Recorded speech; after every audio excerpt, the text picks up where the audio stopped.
Baik, saya mulai untuk web keempat kita pada hari ini. Saya buka. Assalamualaikum warahmatullahi wabarakatuh. Oke, saya mohon maaf untuk keterlambatannya melaksanakan web ya, tapi semoga kalian tetap bisa memahami materi dan menjalankan praktikum dengan baik. Oke, untuk web ketiga kemarin kita terakhir membahas tentang aktivitas belajar ke 10 ya. Hari ini kita akan lanjut aktivitas belajar 11 sampai ke 15. Oke.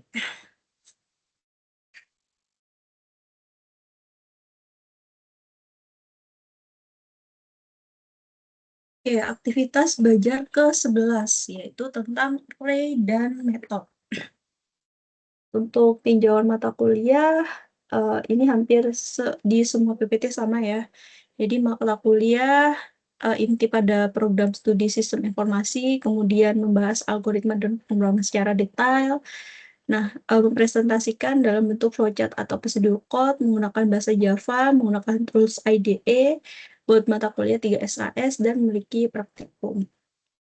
Oke, selanjutnya untuk materi aktivitas belajar ke-11, kita akan bahas tentang array.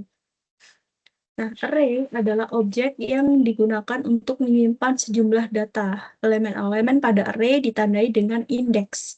Jadi elemen dari array itu adalah jumlah variabel dan masing-masing indeks yang unik, yang panjang pada saat array-nya dibuat. Nah, poin penting pada array pada Java. Jadi pada Java semua array itu dialokasikan secara dinamis gitu. Nah, pada Java juga objek dengan demikian dapat mengetahui jumlah anggota. Nah, variabel array dideklarasikan seperti variabel lain dengan menyebutkan nama array setelah tipe data. Kemarin kan kita udah bahas tentang tipe data ya, gitu. Nah, makanya di sini variabel array itu disebutkan setelah tipe data. Kemudian ada indeks pada array dimulai dari 0.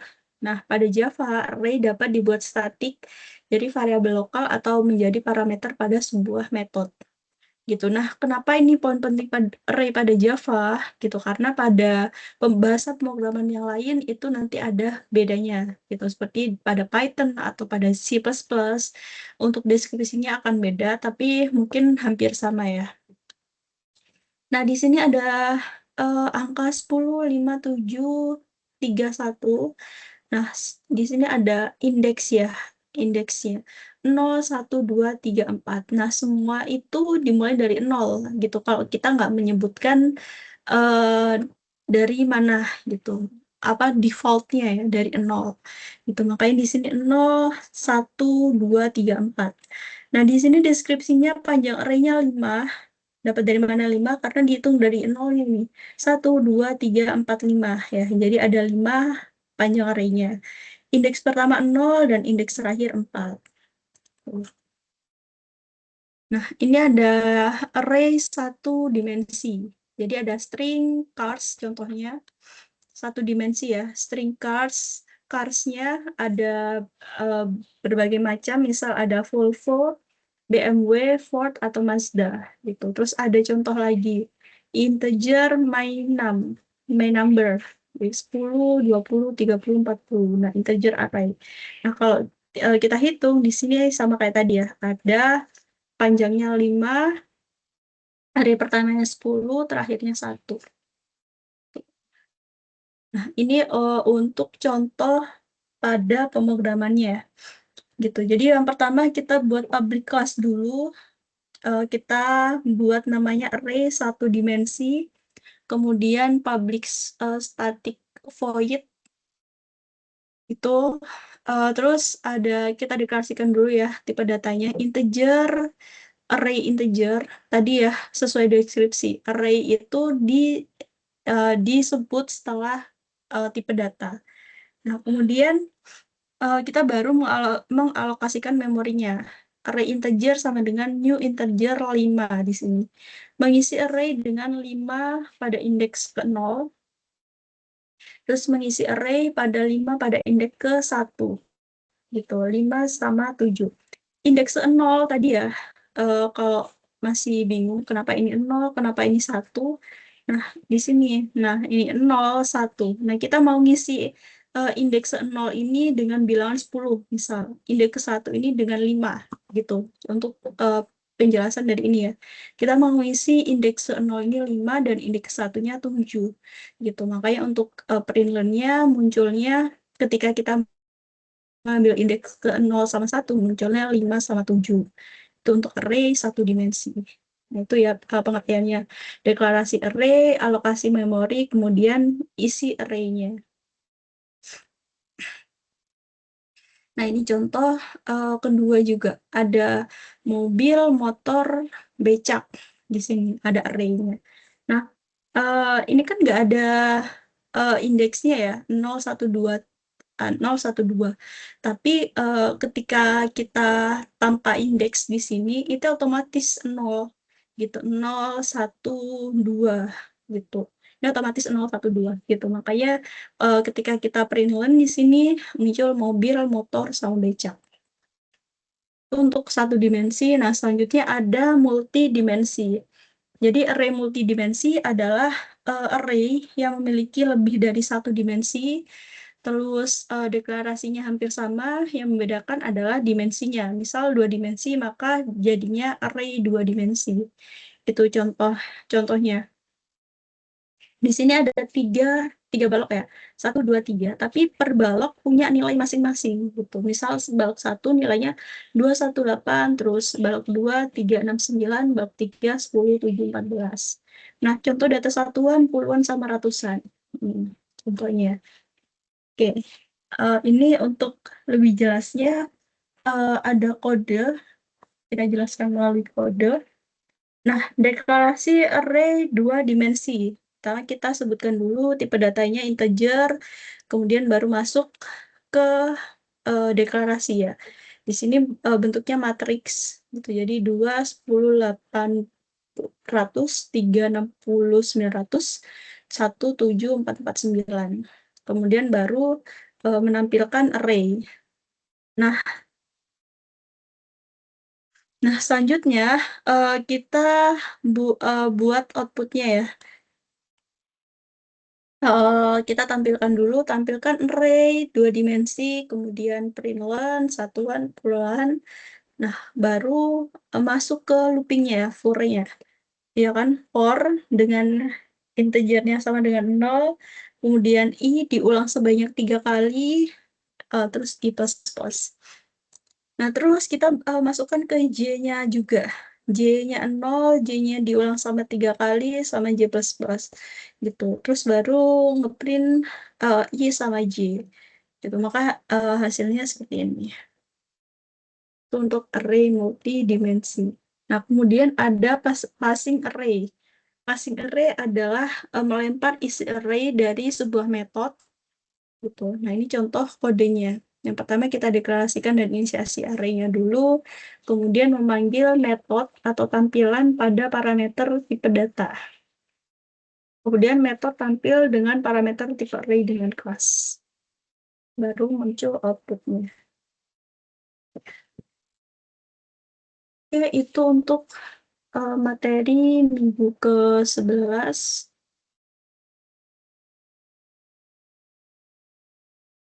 Oke, kita lanjut ke materi minggu ke-12.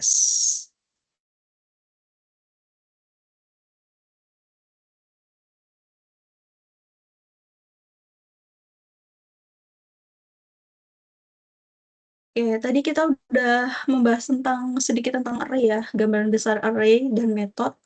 Nah, selanjutnya lanjut ke metode. Metode pada Java adalah sekumpulan instruksi yang dikelompokkan bersama untuk melaksanakan tugas tertentu. Gitu. Nah, cara membuat metode seperti ini ya. Kita buat kelasnya terlebih dahulu dengan public class, my class. Kemudian baru static void-nya my metode. Nah, my method adalah metode. Ya, my method adalah metode gitu. Jadi static adalah modifier, ini sudah jelas ya penjelasannya. Static adalah modifier yang artinya bahwa metode yang dibangun milik dari kelas my class. gitu. Void adalah artinya metode tidak mengembalikan nilai. Jadi jika ingin sebuah metode mengembalikan nilai, maka hilangkan keyword void. Void itu untuk tidak mengembalikan nilai. Nah, ini contoh kode untuk kita membuat metode. Gitu. Jadi static void my method isinya itu perintilan hasil dari method. Gitu. Terus baru di atasnya kita tinggal manggil nih my method gitu. Kita manggil my method keluarnya ini hasil dari metode karena isinya kan uh, metode kita yang kita buat ini uh, hasil dari metode ya. Ketika kita memanggil method hasilnya juga hasil dari metode. Itu untuk contohnya. Cara memanggil metode dalam suatu kelas untuk memanggil metode cukup menuliskan nama metodenya dan diikuti dengan tanda buka dan tutup kurung. Itu ini yang sudah saya jelaskan tadi. Ini untuk memanggil metode. Oke, memanggil metode tidak mengembalikan nilai gitu. Karena kita tadi ya penjelasan void ya, itu membuat metode tidak mengembalikan nilai. Kalau kita pakai void, kalau nggak pakai baru dia mengembalikan nilai. Ini ada contoh. Nah, ini contoh yang dia mengembalikan nilai gitu. Agar sebuah metode bisa mengembalikan nilai, maka metode tidak boleh menggunakan keyword void. Contohnya ini ya, public static integer cari nilai ganjil genap. Ini untuk void-nya, void main-nya, dan ini untuk metode kita. Public static integer, kita ganti void-nya jadi integer, cari nilai ganjil atau genap, nah nilainya itu tadi modulus 2 ya, itu nilai. Oke. Nah, ini metode yang mengembalikan nilai.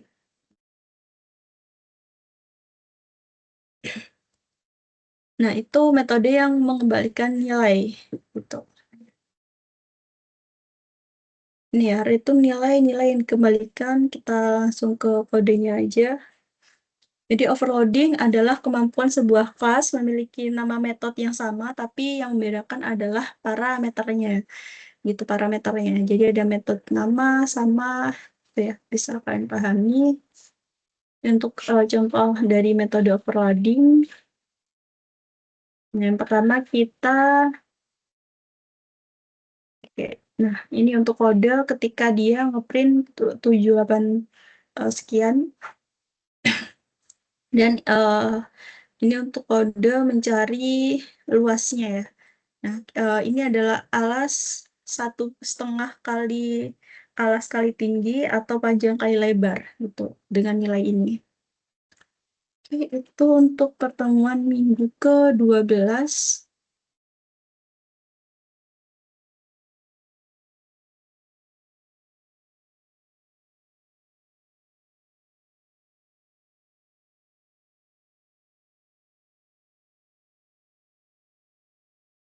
Oke, kita lanjut ke pertemuan minggu ke-13. Pertemuan minggu ke-13, aktivitas belajar ke-13 itu tentang ekspresi dan string. Ini untuk tinjauan mata kuliah yang sama, jadi ekspresi ya. Kita akan bahas tentang ekspresi. Oke, pengertian ekspresi dan penyebabnya. Ekspresi, ini adalah peristiwa yang menyebabkan program menjadi tidak normal atau error. Jadi penyebab kemungkinan-kemungkinannya masuk, nah program error itu penyebabnya yang pertama, masukan data tidak valid. Kemudian file yang dimaksud dalam kode programnya itu tidak ada. Kemudian memori itu tidak didefinisikan dan banyak lagi ya error-errornya. Nah, untuk kategorinya itu ada 3, yaitu compilation error, runtime error, sama logic error. Untuk compilation, yang pertama kita bahas dulu compilation error. Compilation error adalah error yang terjadi pada saat program dikompilasi. Jadi kesalahan yang ditampilkan adalah misal ada kesalahan sintaktis gitu. Jadi kesalahan penulisan program. Nah, ini kesalahan sintaks ini biasanya seperti typo atau ya typo-typo itu ya kesalahan sintaktis. Kalau kesalahan semantik itu kesalahan secara logika yang tidak bisa dikerjakan gitu. Misal ada biasanya tuh kebanyakan terjadi ketika programnya misal dia mengkalikan ya.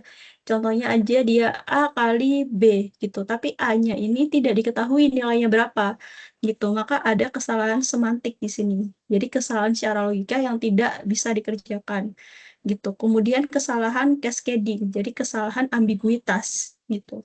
Ambiguitas misal kita mau mengkalikan A kali B gitu, tapi ada dua nilai di situ A-nya. A-nya A-nya 10, terus A-nya juga ada 20. Nah, kesalahan cascading seperti itu. Jadi ambigu. Dia bingung nih mau ngolah yang mana A-nya. Gitu. Itu contoh dari completion error. Nah, ini contoh kesalahan sintaktis ya. Kesalahan sintaktik, kesalahan penulisan program. Contohnya, kita public class sintaktis, public class voice, main string, sistem output dengan bahasa Java. Nah, di sini error. Errornya sintaktis Java 8 error ini tanda titik koma expect system out println bahasa Java gitu. Jadi kurang adanya ini ya 8 ini menunjukkan baris ke-8 errornya gitu. Nah, ini kesalahan karena kurang titik koma di akhir baris pada ini. Jadi makanya dia error, ya kan? Jadi pesan langsung salah, langsung menunjukkan salah letaknya. Oke, selanjutnya kesalahan semantik. Oh, ini ya contohnya. Jadi kesalahannya adalah karena variabel A dan B belum diinisiasi. Harusnya ada A sama dengan 2 dan B 5. Nah, seperti tes saya yang jelaskan tadi ya.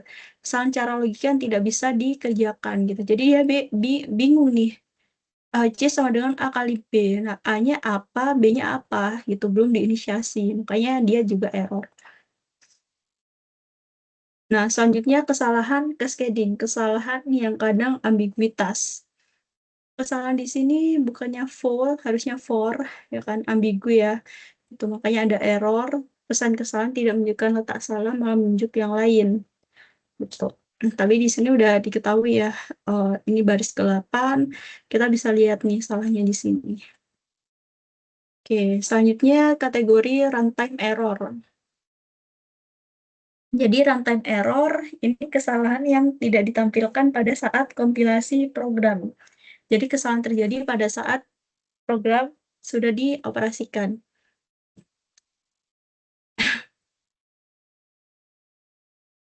Oke, selanjutnya logic error.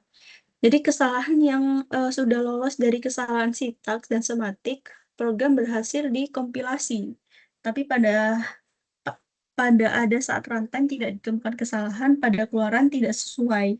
Nah, ini ya, logic error itu ketika sintaksnya udah benar, semantiknya udah benar, tapi hasilnya salah gitu. Makanya kita harus kalau bikin program harus ngecek juga ya, gitu. Nggak ada error, tapi hasilnya salah gitu. Bisa jadi karena logik kita error gitu. Nah, ini ada contoh operasinya, misalnya A 2 plus 2 harusnya keluaran menghasilkan 4, tetapi keluarannya bukan 4, misal 5 gitu. Berarti kan ada yang salah di logik kita yang kita buat di program ya.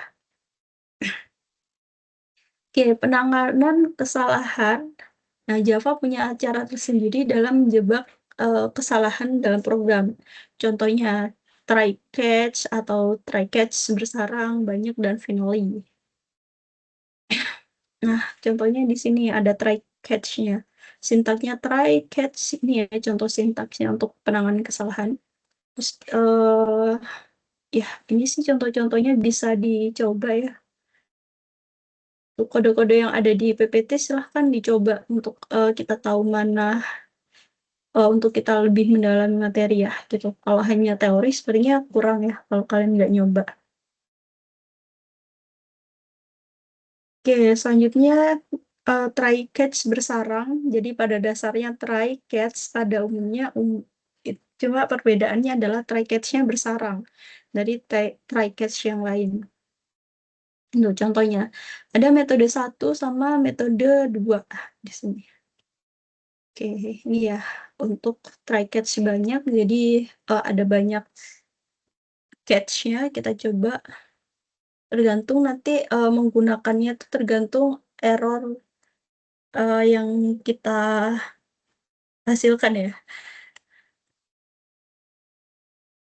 Yaitu menjebak kesalahan jika ada array yang melampaui indeks, terus menjebak kesalahan jika ada operasi aritmatika yang salah. Kita bisa menggunakan try catch untuk penanganan kesalahannya atau mencari kesalahannya. Terus ada try catch finale. Try catch finale adalah satu blok dalam penanganan kesalahan yang akan dijalankan baik error maupun tidak. Jadi menjebak kesalahan. Kita pengen cari tahu mana titik yang salah. Ya, ada statement throw juga untuk menjaga kesalahan yang dibuat sendiri. Ya, ini cara menjebak kesalahan ya, penanganan kesalahan bisa kalian coba. Ya, itu untuk materi minggu ke-13.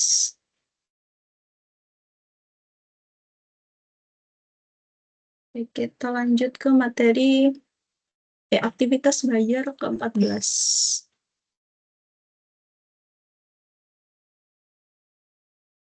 Ya, aktivitas belajar ke emang sebentar, saya sepertinya salah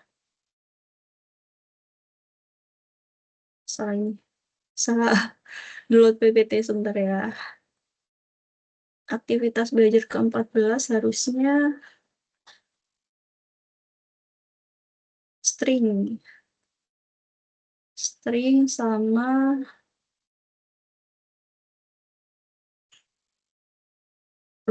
string buffer. Itu tadi materi ini data statistik kalau nggak salah. Sebentar saya download materinya dulu.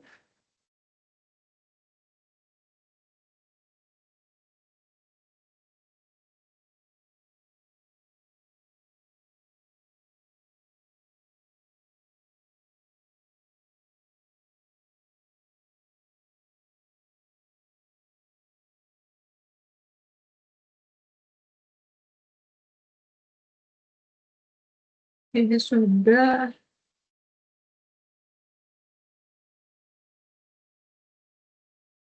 Oke, selanjutnya materi ke-14 itu ekspresi dan string.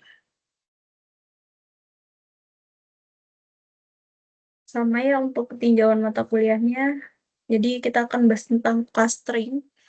Nah, kelas itu diturunkan dari Java Lang yang menangani deretan karakter. Jadi mempunyai sejumlah metode yang berguna untuk memanipulasi string itu sendiri gitu. Misal, mengubah huruf kecil menjadi huruf kapital, terus menggabung karakter atau string, terus memenggal string dari depan, tengah, atau belakang gitu. Nah, ini contoh untuk kode dari metode string ya. Nah, pertama kita ya public class sudah kita buat ya. Terus public static void, void-nya buat apa juga sudah. Terus kita deklarasikan dulu tipe datanya integer, jumlah akar, jumlah karakter, kemudian baru masuk ke string, txt misalnya. Saya suka belajar Java. Nah, kemudian dia menghitung tuh jumlah akar txt nya gitu. Nah, terus dia menjumlahkan nih, saya suka belajar Java gitu. Ada 21 untuk string. Nah, selanjutnya ada contoh lain ketika metode menggabungkan string atau concat stringnya. Nah, contoh ada dua string di sini, nama depan sama nama belakang. Nama depannya Kani, nama belakangnya Langu. Terus kita menggunakan concatenate ya. Jadi untuk menggabungkan string, jadi nama depan kita gabungkan dengan nama belakang. Gitu. Makanya hasilnya Kani, Langu. Langu. Oke, selanjutnya metode CAR-AT untuk mengambil satu karakter dalam sebuah string gitu. Ada karakter dalam string ya. Contoh di sini ada string halo Java seru gitu. Kemudian kita karakternya 5, 6, 7, 9. 5, 6, 7, 8 gitu. Terus kemudian kita println di sini K1, K2 menjadi K1, 2, 3, 4. Nah, ketemunya Java. 5 kita lihat ya. 0, 1, 2, 3, 4, 5, 6, 7, 8 gitu. Makanya untuk println-nya jadinya Java. Oke, itu indeksnya. Nah, selanjutnya metode overof untuk mengubah sebuah jenis nilai tipe data menjadi nilai string gitu. Misal string keboolean, uh, karakter, integer, long, dan lain-lainnya. Mengubah berbagai jenis tipe data menjadi string. Ini contohnya mengubahnya dari boolean bit ke string ya. Bisa kalian coba. Oke. Itu untuk materi minggu ke-14.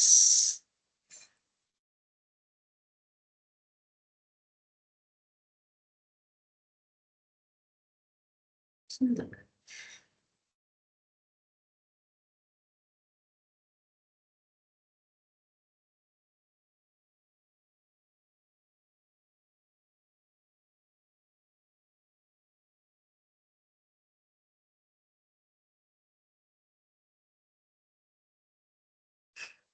Oke, ini materi terakhir ya untuk aktivitas belajar ke-15, yaitu tentang string buffer dan math.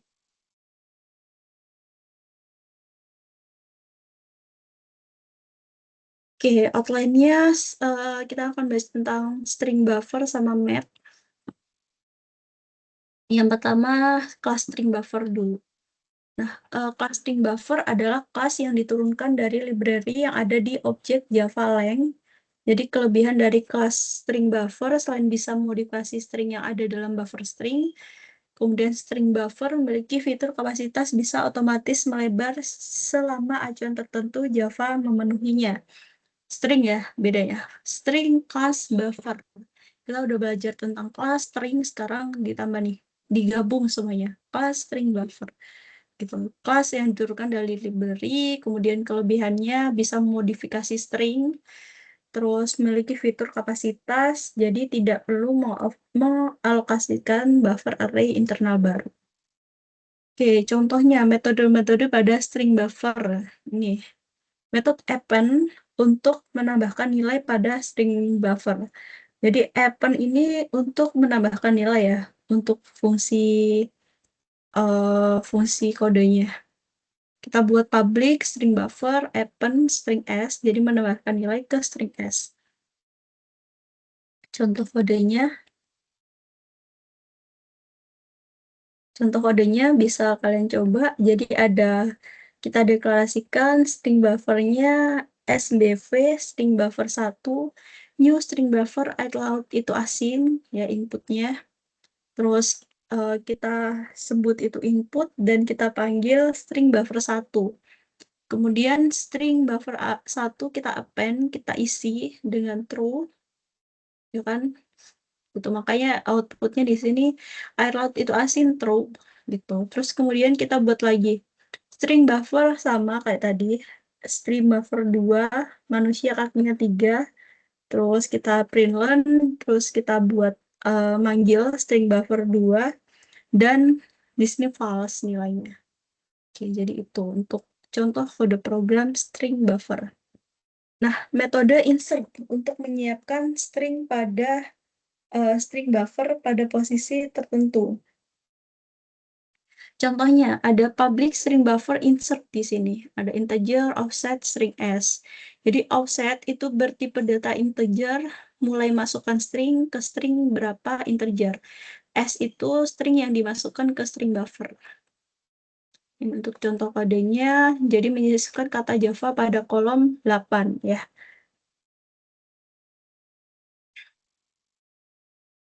Oke, itu menyisipkan kata sebenarnya intinya. Terus replace ya. Kita bikin ada fungsi replace untuk mengganti 5, 9 dengan 6 gitu. Makanya jadi saya suka belajar Java, jadi saya senang belajar Java karena di replace ya. Jadi ada sebelum replace sama sudah replace. Kemudian delete ya, fungsinya delete. Nah, sama kayak tadi kita ubah 11, 13, kita hapus gitu. Nah, ini ada setelah senang belajar bahasa Java, terus dihapus ya indeks ke 11 sama 13 gitu. Jadi hasilnya seperti itu. Kalian bisa coba ya. Terus reverse, yaitu membalik kata. Tuh. Nah, contohnya di sini kita reverse untuk membalik kalimat. Jadi, nah di sini ya, saya senang belajar Java, kita balik semuanya tanpa ada indeks keberapanya gitu. Jadi semuanya kalau kayak gini. Oke, selanjutnya substring. Substring itu memotong string mulai dari indeks tertentu. Tuh, sintaksnya substring ini ya. Kita coba ke metodenya, ke kodenya. Buff string 5, kita indeks ke 5. Jadi dari suka belajar Java, kita substring, jadi hasilnya belajar Java aja. Gitu. Kemudian kelas math ya, matematika. Turunan dari Java-Lang yang berisi metode untuk melakukan operasi numerik dasar, ya kan, matematika. Ini kalau di bahasa yang lain itu math itu library untuk melakukan perhitungan gitu. Nah, ini sama ya, operasi numerik dasar seperti trigonometri, logaritma, akar kuadrat, bahkan eksponensial. Oke, oke, ini metode dari math. Metode ABS adalah mengembalikan nilai mutlak absolut dari berbagai tipe data, misal integer, long, atau float double. Ini untuk contoh penggunaan math ya, penggunaan metode math di sini tuh import Java Lang math.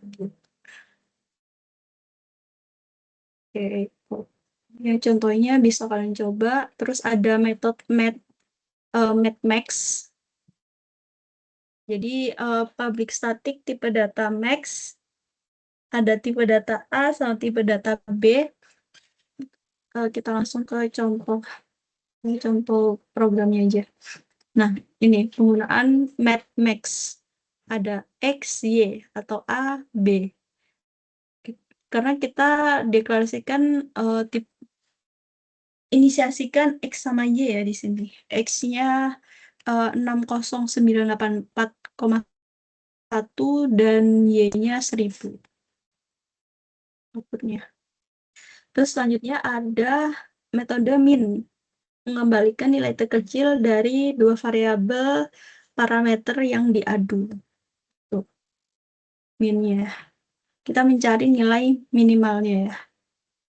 Ini adalah metode-metode yang sudah disediakan oleh Java. Jadi kita tinggal ngetik min X dari Y, makanya dapat hasil 1000 gitu. Kan dari 60.000, mana nih yang lebih kecil? Berarti kan 1000 kan?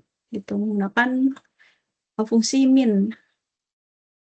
Nah, terus selanjutnya round, metode round. Contohnya ada public static, integer, long double, roundnya double float. Keterangannya nilai akan dibulatkan. Kita masuk ke contoh programnya. Nah, di sini ada float. Floatnya X sama dengan 1654. Gitu. Kita membulatkan menggunakan round. Round kan artinya bulat ya, gitu. Makanya dibulatkan hasilnya. Jadi dari 1654 jadi 1655. Jadi minus 19765 jadi minus 9765. Itu untuk penggunaan round. Selanjutnya SQRT itu mengabaikan nilai akar kuadrat. Akar kuadrat. Itu. Nah, kalau kita menggunakan mat SQRT ini ya, untuk menghitung akar kuadratnya gitu. Dari 9 akarnya berapa? 3 kan. Dari 25 akarnya berapa? 5. Oke, selanjutnya SBRT itu untuk kembalikan nilai akar pangkat 3. Kalau SQRT tadi pangkat 2, sekarang pangkat 3. Itu contohnya. Kodenya. Kita tinggal memanggil mat.cbrt untuk pangkat 3. Oke, selanjutnya long itu mengembalikan nilai logaritmik basis E. Long ya. Di contoh programnya bisa kalian coba. Selanjutnya sin mengembalikan nilai sin cos ya.